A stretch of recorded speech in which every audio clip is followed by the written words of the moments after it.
Nak buat marketing jadi lebih murah, ia bukan semata-mata dengan tweak iklan, tapi dengan naikkan personal branding anda dulu. Bagi saya, kurang 1 minit masa awak. Saya nak explain kenapa ramai usahawan bazirkan kos marketing sebab mereka sendiri tak ada branding yang orang percaya.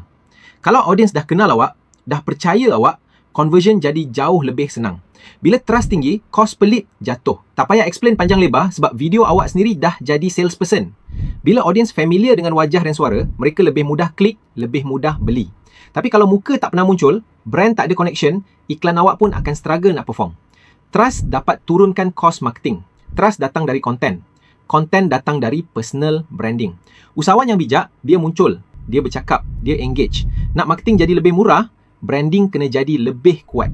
Dan kalau awak nak mula bina personal branding yang bantu marketing perform, saya nak jemput join Creatorpreneur Circle. Klik link kat posting ni, tekan butang yang disediakan atau check link di bio. Jumpa awak dalam circle.